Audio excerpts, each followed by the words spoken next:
행복한 교회 성도 여러분, 이 영상을 보시는 하나님 나라의 귀한 자녀 여러분, 오늘은 2023년 4월 3일 월요일입니다. 오늘 매일성경 본문에서는 제자들은 모두 도망치고 홀로 붙잡힌 예수님은 대제사장의 공관으로 끌려갑니다. 베드로가 멀찍이 뒤를 쫓으며 진행 과정을 목격합니다. 대제사장을 비롯한 종교 권력자들의 각본에 따라 재판이 진행됩니다. 1차적으로 사형이 언도되자 예수님에게 폭력과 수치가 가해집니다. 그 시각 공판 뜰에 있던 베드로 역시 비공식적 신문을 받게 됩니다. 하지만 베드로는 예수님이 말씀하신 대로 강력하게 예수님을 모른다고 3번이나 부인합니다. 오늘 본문을 나누어 보겠습니다. 마태복음 26장 57절부터 68절, 공회 앞에 서신 하나님의 아들 그리스도, 가야바 법정으로 끌려오신 예수님, 거짓 증거와 신문, 예수님의 대답과 신성모독, 핍박과 수모, 69절부터 75절, 베드로의 3번 부인. 오늘 본문 마태복음 26장 57절부터 75절 말씀을 듣고 다시 오겠습니다.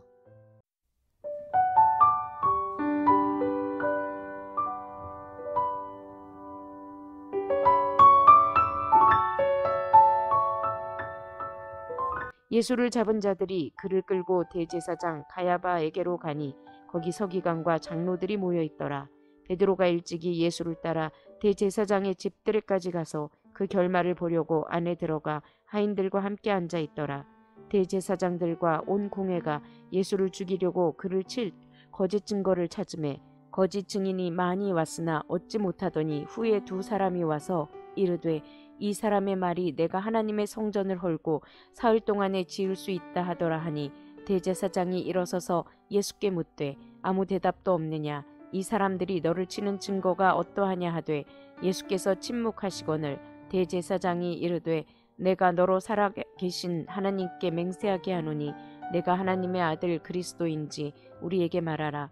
예수께서 이르시되 내가 말하였느니라. 그러나 내가 너희에게 이르노니 이후에 인자가 권능의 우편에 앉아있는 것과 하늘 구름을 타고 오는 것을 너희가 보리라 하시니, 이에 대제사장이 자기 옷을 찢으며 이르되 그가 신성모독하는 말을 하였으니 어찌 더 증인을 요구하리요.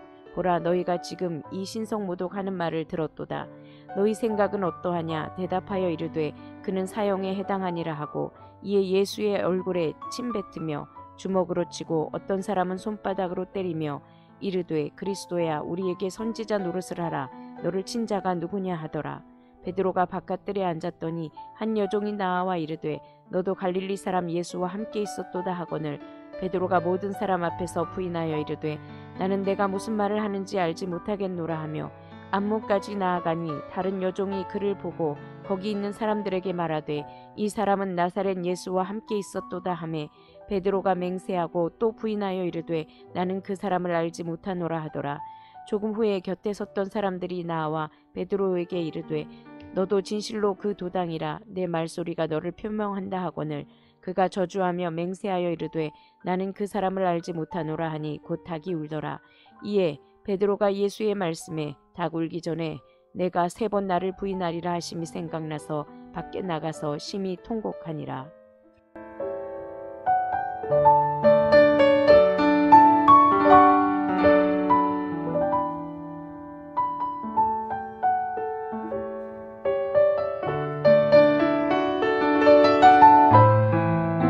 본 단락은 마가의 이야기와 밀접하게 평행을 이룹니다.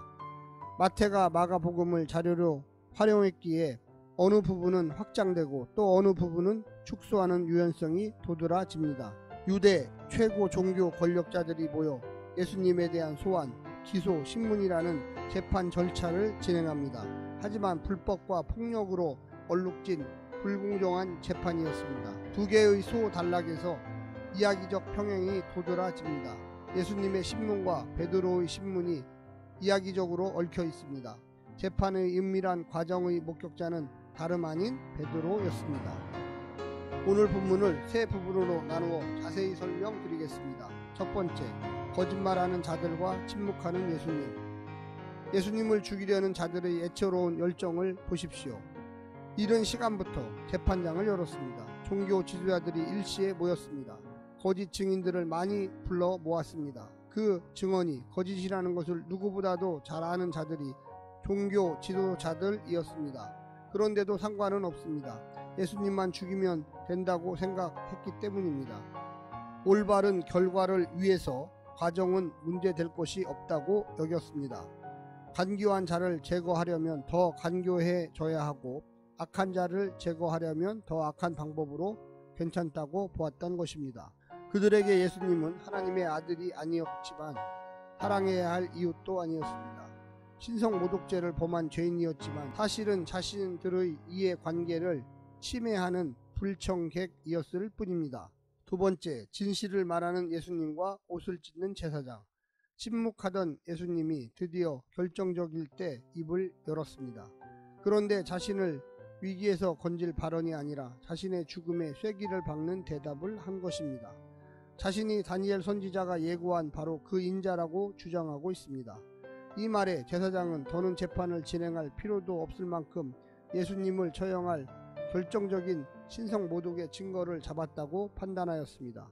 그가 예수님을 제대로 알았다면 회개로 옷을 찢었을 터인데 예수님을 오해한 그는 분노로 옷을 찢었습니다. 그것이 하나님을 향한 의로운 분노라고 여기면서 말입니다. 예수님은 죽음의 운명에 순종하기 위해 입을 열었지만 제사장은 무고한 자를 죽일 결심을 하기 위해 옷을 찢었습니다. 마지막 세 번째는 멀찍이 따르던 베드로와 예수님을 부인하는 베드로. 베드로의 적은 베드로입니다. 그를 추궁하는 여종이 아닙니다. 예수님을 있는 그대로 보지 못하게 가로막은 그의 욕망이 문제였습니다. 그 욕망이 진리를 왜곡하여 그릇된 지식을 만들었고 그는 거기에 자신의 전부를 걸었습니다. 예수님을 믿었고 따라왔고 많은 대가를 치렀지만 결정적으로 자신을 버리지 못했습니다. 그래서 그는 자기가 바라는 예수님을 따라갔습니다. 하나님의 아들 예수님, 십자가를 져야 하는 예수님을 따르지 않았습니다. 그가 부인해야 할 것은 자기 자신과 자신이 만든 예수님이었다는 것을 알지 못했습니다. 하나님의 아들 예수님이어서는 안 되었기 때문입니다. 그는 예수님과 멀찍이 만큼의 거리가 있었습니다. 참된 믿음과 거리가 있었습니다. 사랑하는 성도 여러분, 우리가 바라는 예수님을 찾으면 안 됩니다. 주님께서 보여주시는 그 예수님을 그대로 믿고 순종하며 따라가야만 하겠습니다. 오늘 하루도 승리하십시오. 샬롬.